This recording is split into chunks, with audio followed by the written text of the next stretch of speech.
The words to which I should like to call your attention this morning are to be found in Paul's epistle to the Ephesians in chapter 6, reading verses 10 to 13. Finally, my brethren, be strong in the Lord and in the power of his might. Put on the whole armor of God, that ye may be able to stand against the wiles of the devil. For we wrestle not against flesh and blood, but against principalities, against powers, against the rulers of the darkness of this world, against spiritual wickedness in high places. Wherefore take unto you the whole armor of God, that ye may be able to withstand in the evil day, and having done all, to stand. We are analyzing at the moment the content of this phrase about the wiles of the devil.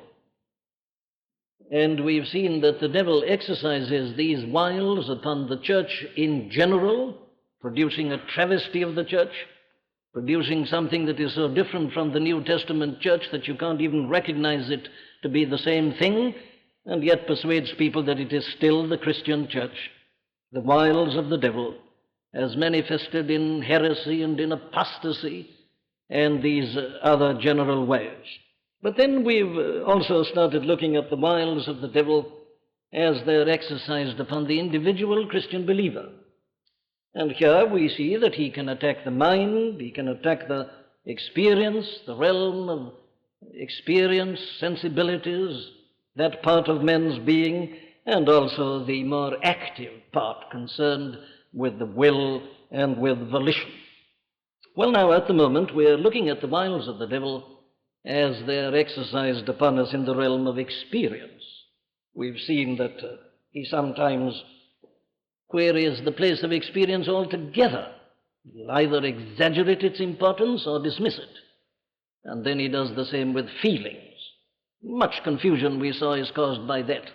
We then looked into that strange realm of where the physical and the psychological end and the spiritual begins, not to mention the psychic. A very difficult realm, and there obviously again is a great field for the exercise of the wiles of the devil.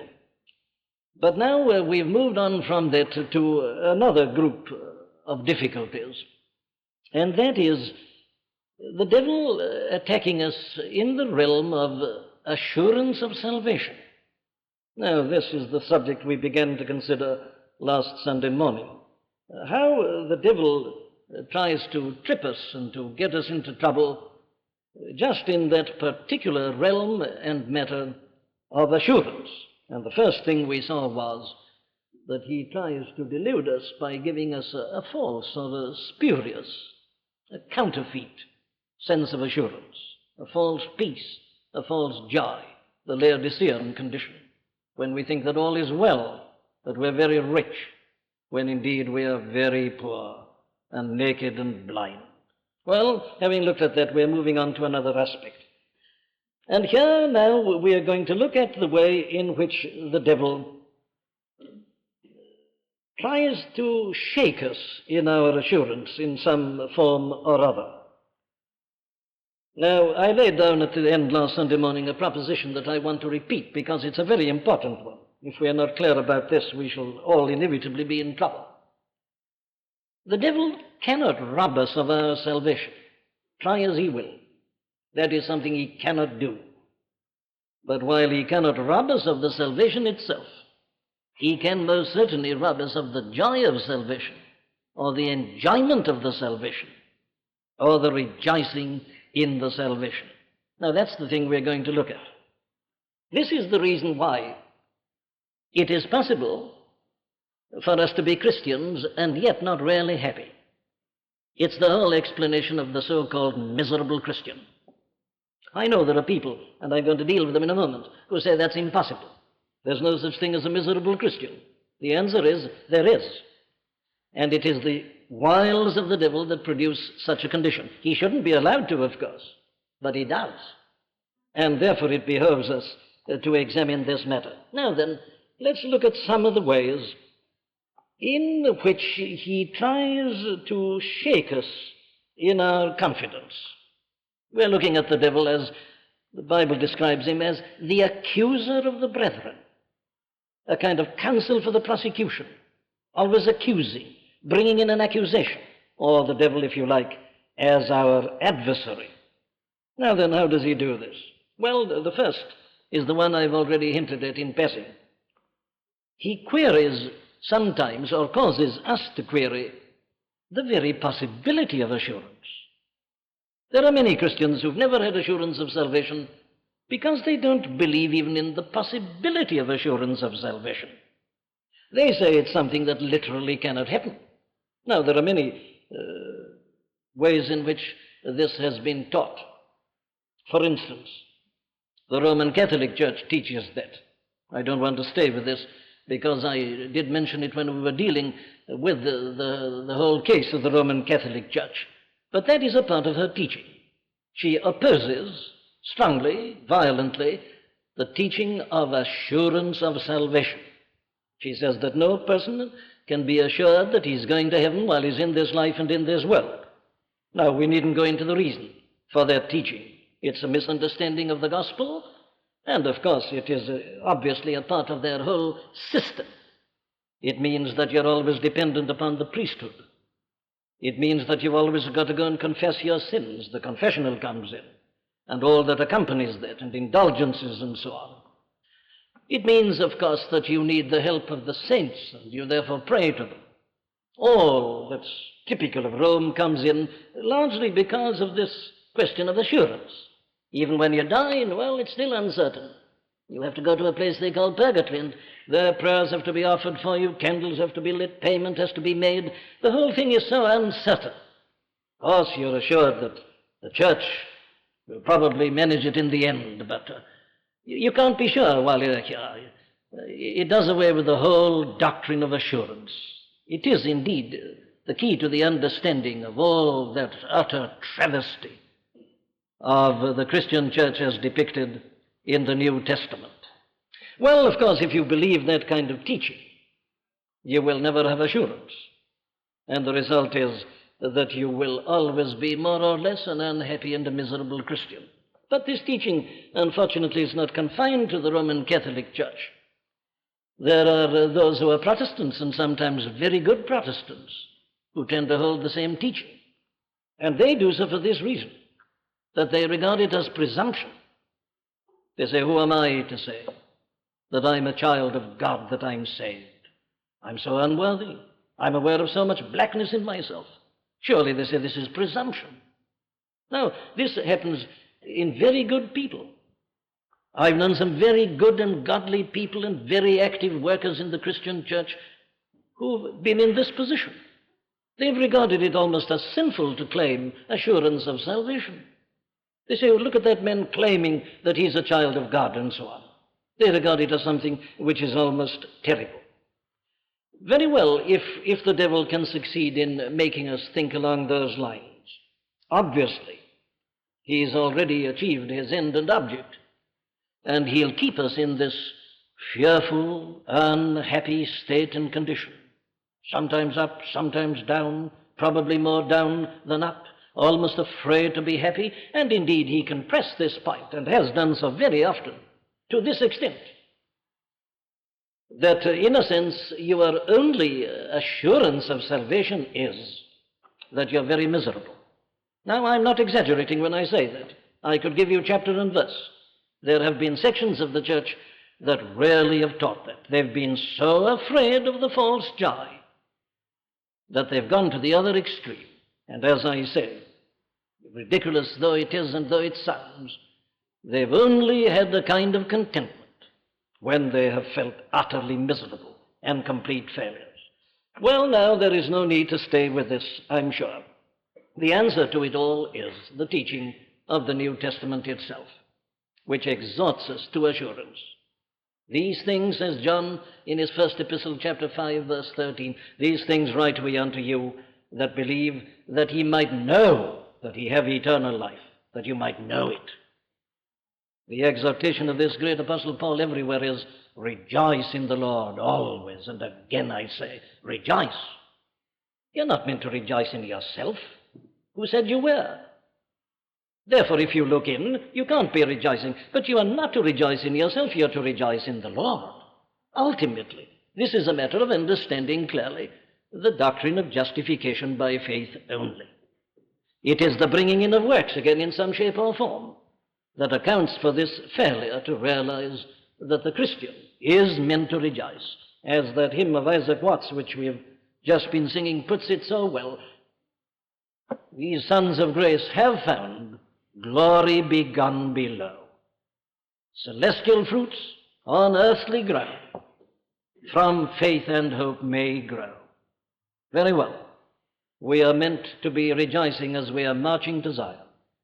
And the thing, of course, is so important today that if we give the impression that to be a Christian is to be miserable, despondent, and unhappy, well, we shall not succeed in attracting other people to the Lord Jesus Christ and to God.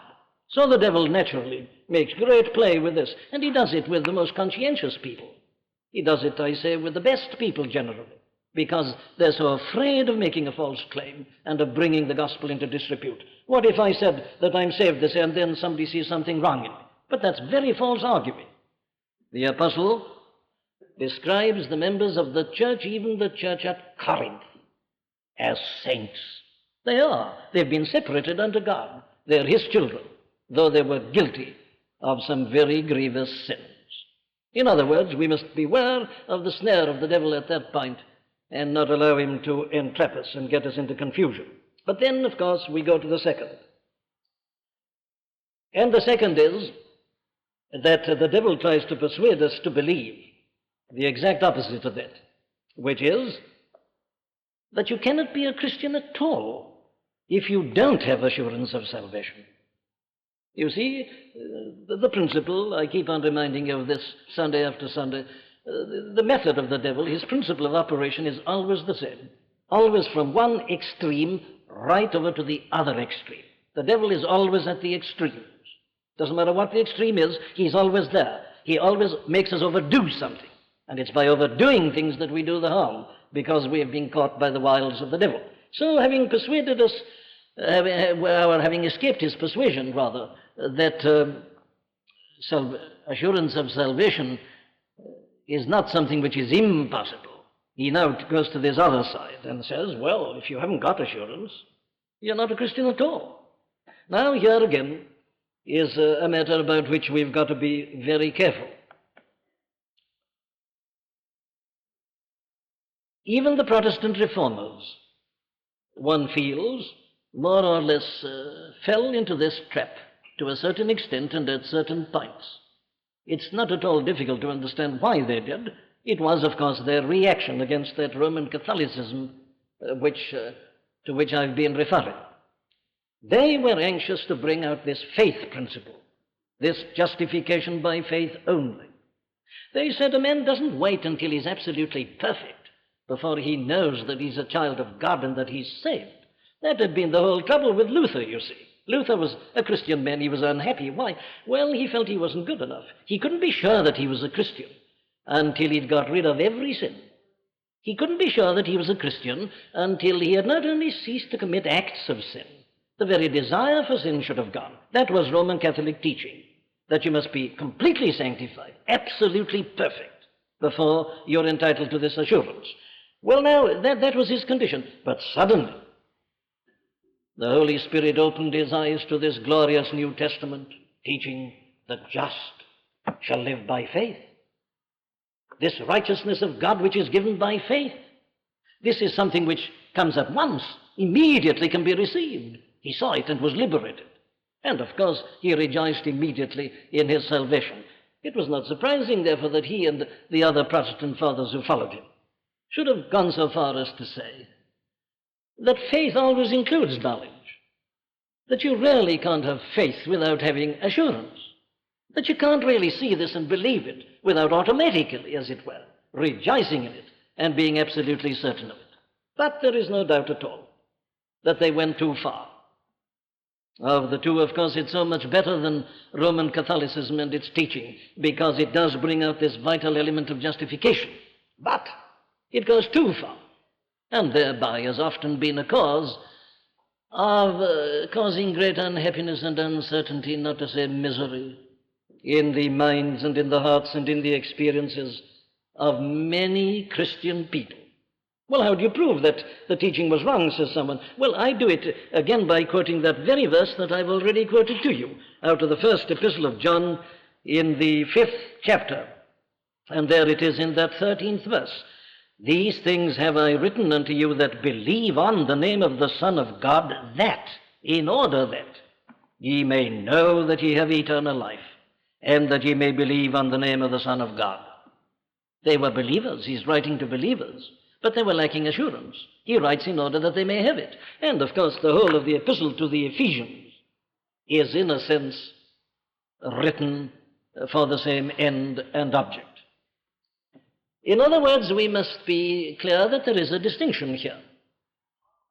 It is possible for one to be a true believer and yet, for various reasons, to lack assurance of salvation. It's generally because of defective teaching, or because the devil, I say, has persuaded us in some way or another to be looking too much in at ourselves. Now, we are supposed to examine ourselves, but if we do it overmuch, we shall be cast down in misery and unhappiness.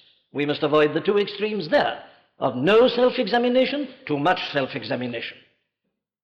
In other words, the answer is this, that a clear understanding of the doctrine of justification by faith should lead to assurance of salvation.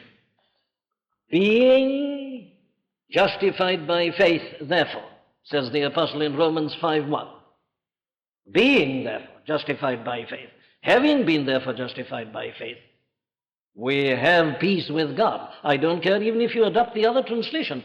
Let us have peace with God. It comes to the same thing. You ought to have it. Very well. One translation says you've got it, the other says you should have it.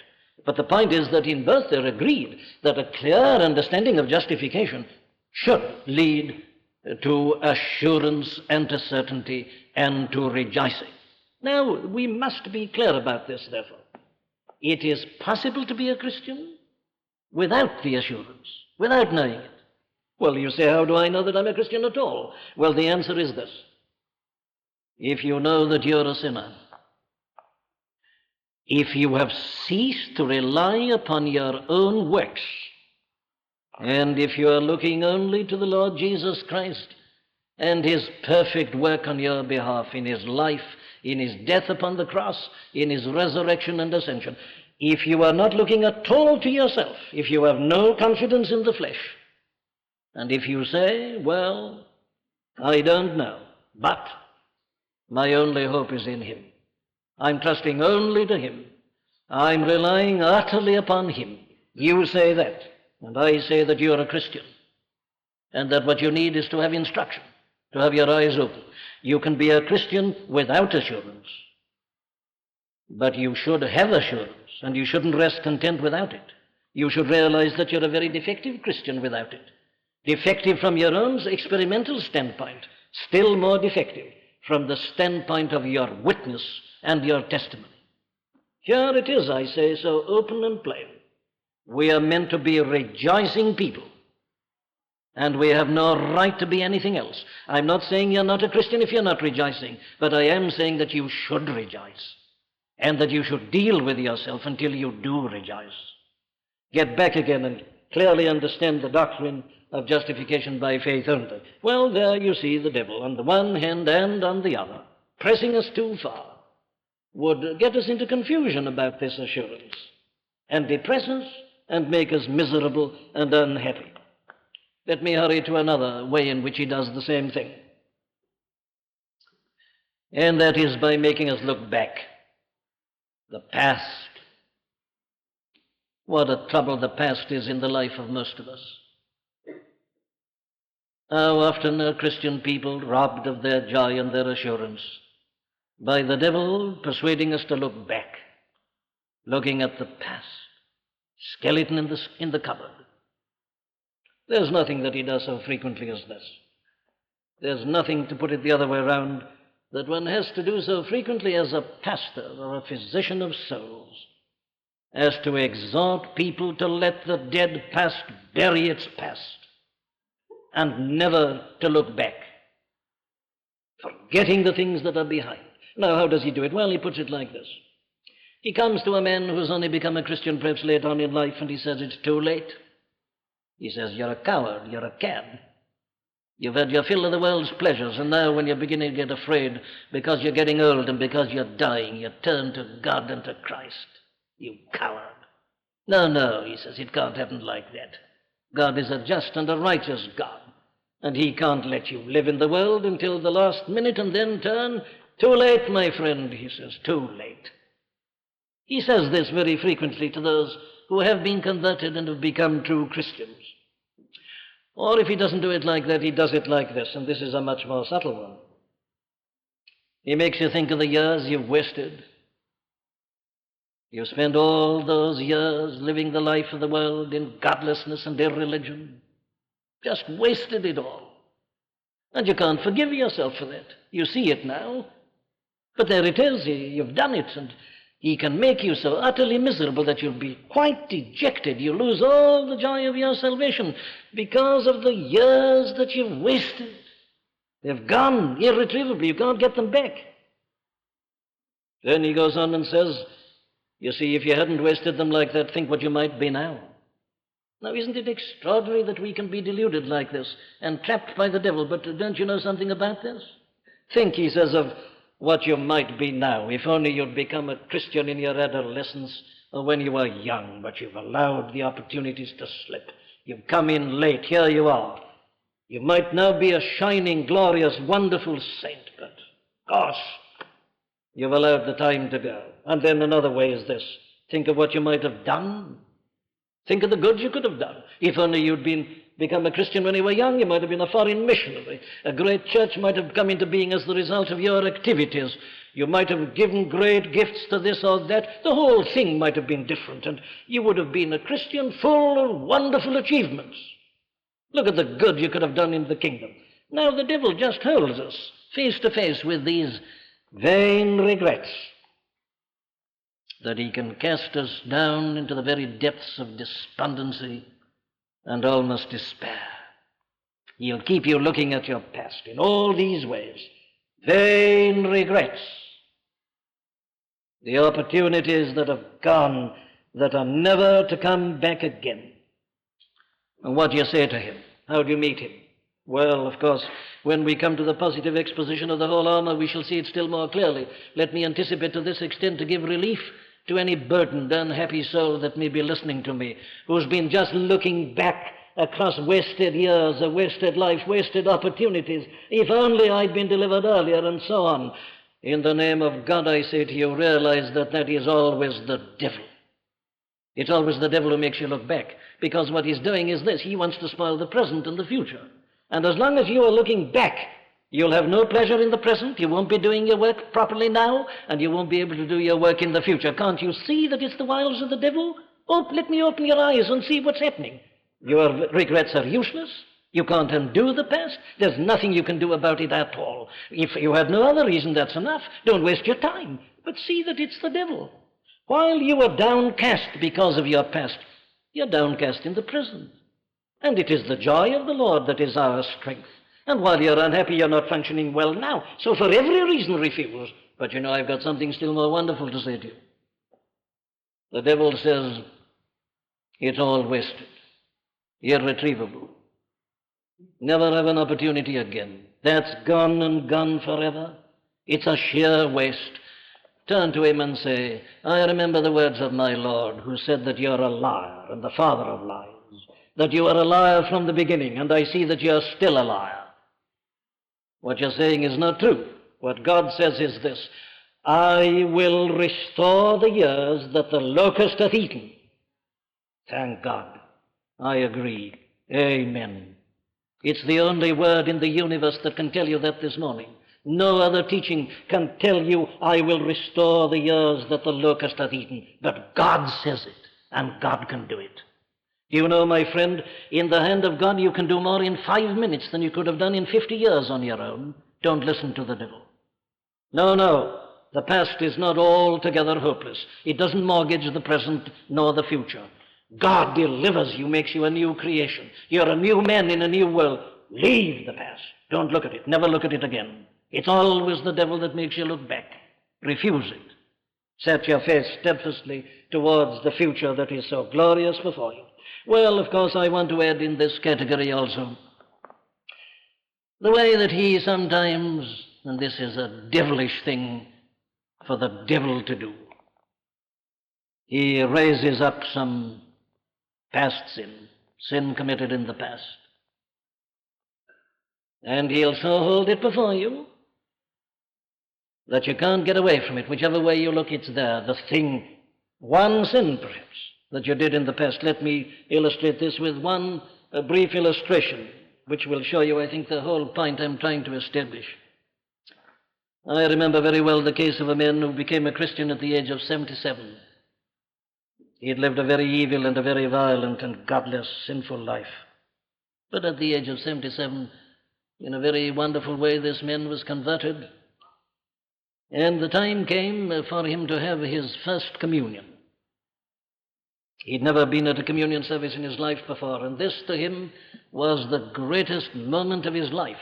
Having seen the way of salvation, having understood justification by faith only, the old men had come to see that all his sins had been forgiven, blotted out as a thick cloud, that God had cast them all into the sea of his forgetfulness, and he was truly rejoicing in his salvation in a most wonderful manner. Here comes this great Sunday night, the first communion service, and he partook. I shall never forget his face. The joy and the tears mingling together.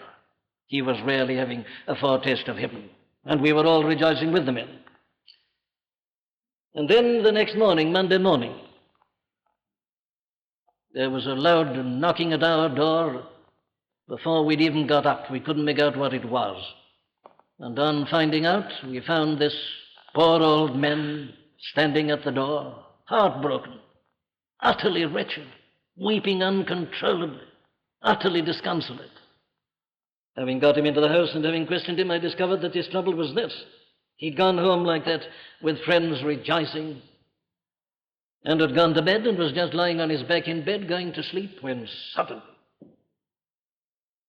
he was reminded that 30 years before, in a public house, in a discussion about religion, he had said and had repeated it with oaths and cursing many times, that Jesus Christ, forgive the expression, was a bastard. He hadn't thought about this during the 30 years at all. He'd probably said the same thing many times. He'd never thought about it. He had been converted, he'd become a Christian, rejoicing in his salvation, taken his first communion, at the very height of his enjoyment and happiness, and there he is going to bed happier than he'd ever been in his life. And this thought came back to him. Where did it come from? Well, you know, there's only one answer to that. That's the devil, the wiles of the devil. Later on, we shall find the apostle talking about the fiery darts of the wicked one. He just threw it at him. Knowing the man was rejoicing, he resurrected a sin of 30 years before and hurled it at him. Who are you to take communion? Who are you to call yourself a Christian? How can you be a Christian? And he'd spent a whole night in agony and torment. Sleep was impossible. He was down in the depths of the lowest hell. He'd never been so low nor so unhappy and so miserable. It was the devil, you see. But you say, how could that have happened? You say the men had seen the doctrine of justification by faith only. I know. And that's the sort of thing that a superficial Christian says, who doesn't know the devil and doesn't know much about the wiles of the devil. Once saved, always saved. I believe, put my name to a card, forever happy perfectly, ever afterwards, no more troubles. It's not true, my dear friend. We are confronted by the most subtle adversary and foe. He knows exactly how to trip us and how to catch us. And when nothing else will do, he'll take up one thing perhaps like this, out of a life which was altogether evil and had been utterly profane and violent and foul in the extreme. Picks out one thing, the most sensitive thing of all, to hurt a Christian now, that he should have ever used such an expression about the Son of God who'd loved him and who had died for him. But with it he got him down and robbed him of his assurance and of his joy. What's the answer to that? Well, the only answer to that is, you see, And thank God for this. It doesn't matter what you may have said in the past. What matters is what you say now. How often have I had to say that to people? But they said, I've said this and I've argued like that. My dear friend, I say, I don't care what you've done in the past. The question is, what do you think of the Son of God now? I pointed out to my old friend that his very distress was the proof of the fact that he was a Christian. If he hadn't been a Christian, he would still be saying the same thing and thinking it was rather clever to say it. His distress was a proof of the fact that he was a Christian.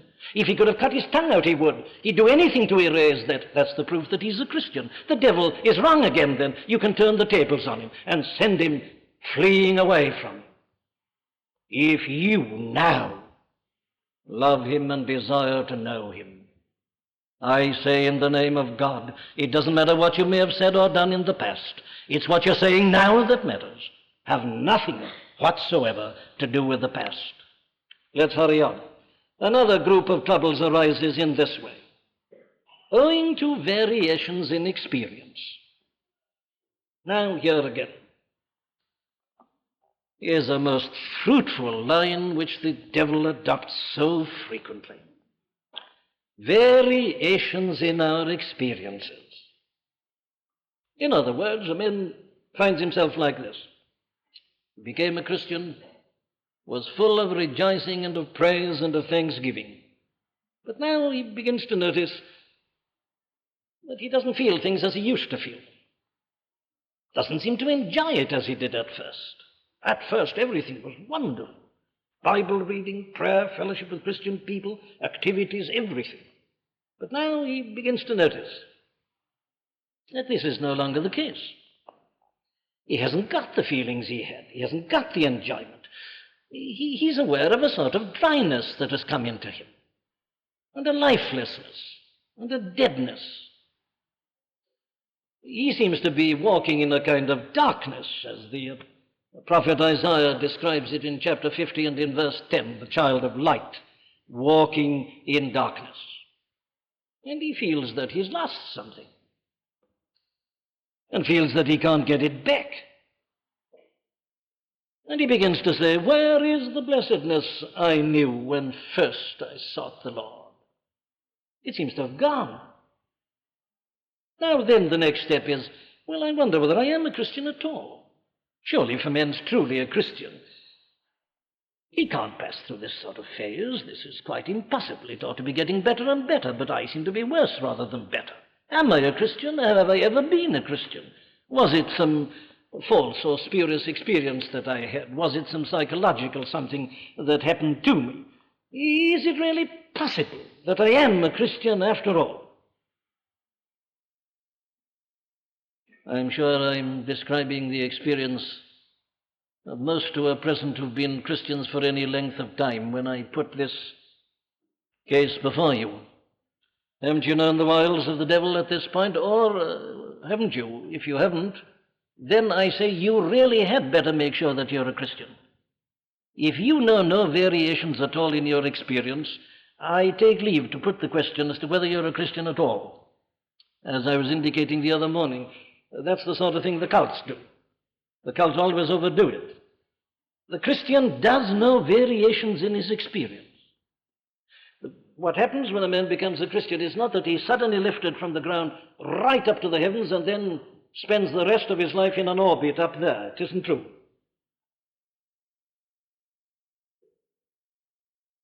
There are variations. Are you the same 2 days running? Now, I think I've said this before. It's a very wonderful thing to me, and I thank God for it. Let's use it as an illustration in this whole matter of preaching. I'll let you into a secret. The most wonderful thing about preaching to me is this, that I have no idea whatsoever what's going to happen in a service as I come up those steps. Variation. Very difficult to realize this. And the devil attacks one on that. We always want to be there, don't we? But we are not. There are variations. Why are there variations? Well, it's partly what we were dealing with 2 or 3 Sundays ago. The physical comes into it tremendously, and you mustn't exclude that. My dear friend, though you're a Christian, you're still in the body. You're still in the flesh. And you can't separate and divorce yourself from your body. Oh, how some of the saints have had this trouble and this problem. That whole physical element and the psychological element tend to come in tremendously at this point. We needn't go over it again. But here it is, looked at now from this direct standpoint of experience. And the poor Christian is unhappy and he's cast down and wonders whether he's ever been a Christian or not. Now then, what is the trouble here? Well, you see, the trouble here is this, that the devil has persuaded us to pay too much attention to our states and our moods and to our feelings instead of our relationship to him. You see, the Christian is meant to have the enjoyment. All right, says the devil, I'll keep you on that. Let me use an obvious illustration again. The Christian has got a heartbeat and it comes through to the pulse, doesn't it? And the pulse beat is important, you see, and if it's too rapid, there's something wrong with you. If it's too slow, there's something wrong with you. All right, but if you spend the whole of your time in counting your pulse, you won't do anything else, will you? And there are many Christians who are doing that. They're spending the whole of their time taking the pulse rate or taking the temperature. Not sure that they're well. Get the thermometer and feeling the pulse. They spend the whole of their lives like that. There are many, many Christians who've gone right through their whole experience just in that state and condition. And you see, it's the wiles of the devil that has persuaded them to do that. They say, of course, but I want to be a healthy Christian. I want to be well. Yes, but my dear friend, when you become so concerned about your health that you make yourself ill, you've got the wrong balance, haven't you? Very well. You see, it's always this question of balance. The light-hearted, glib Christian, the morbid, ultra-sensitive, over-careful, hypochondriacal Christian. And there are many such. So I say the key to the answer, the solution to the problem, is just to realize that whenever you're miserable and unhappy, you begin to ask questions, and you say, what am I unhappy about? Well, you find that you're unhappy because you're not enjoying the relationship to him as you should be. And that makes you query whether you're in the relationship. And the answer is, whatever I may feel, it is the relationship that matters. And my feeling do not make the slightest difference to the relationship. Thank God. I'm suddenly reminded of the wonderful illustration in many ways that Scottish evangelist John McNeill used to use in order to make this point clear. It was his typical way of putting it. He wanted to get people to see the difference between the relationship and the enjoyment of it, and this was the way he used to put it. He was a traveling evangelist. He'd be away from home perhaps 2 or 3 years at a time, going round the world, holding meetings, and then would come home. And this was his illustration, that imagining himself arriving home on one occasion, and he'd been working very hard and was very tired and very weary, but at last he arrived home and there was his wife and the children. I think they had 7 or 8 children or something like that. And he pictured himself turning to his wife and saying, Mary, who are these? And she said, well, John, they're your children. Then he, tired and exhausted, said, you know, Mary, I know what it is, but I somehow don't realize, I don't feel that they're my children. And then his wife replied, saying, John, it doesn't matter whether you feel it or not, you're their father. Well, all right, I hope you'll remember the story. Remember the story, my friends, and apply it when you say, I don't feel now as I used to feel. Thank God. If your name is written in the Lamb's Book of Life, it's there whatever you may feel. That's the thing that matters. Listen, twixt gleams of joy and clouds of doubt our feelings come and go. Our best estate is tossed about in ceaseless ebb and flow. No mood of feeling, form of thought is constant for a day. But thou, O Lord, thou changest not. The same art thou, always. That's the answer. I grasp thy strength, make it mine own, my heart with peace is blessed. I lose my hold, And then comes down darkness and cold unrest. Let me no more my comfort draw from my frail hold of thee. In this alone rejoice with awe, thy mighty grasp of me. I may feel that I've lost him. He'll never lose me. I will never leave thee nor forsake thee. I will never let thee go. O love, that wilt not let me go. Rest in it, whatever your feelings are. He will never let you go. He cannot deny himself, and you are his, and you are his forever. Let me no more my comfort draw from my frail hold of thee. In this alone rejoice, don't forget the addition, with awe. It's amazing, it's wonderful. It's not to be trifled with, it's not to be played with. It mustn't lead me to say, well, I can do what I like, I can sin as much as I like, I'm saved, always saved, though I plan. No, rejoice with awe. Thy mighty grasp of me. So when the devil comes to you and tries to shake you because you're varying feelings and moods and states, say to him, it's all right, I'm not saved by them, I'm saved by him. And I'm relying on him and on him alone. And you do that, and you'll find your feelings will come back. You'll find that they'll all be restored to you. But as long as you rely on him, his strong grasp of you, thus you are able to defeat the wiles of the devil and to rejoice again with a joy unspeakable and full of glory. God willing, we'll continue this theme next Sunday morning.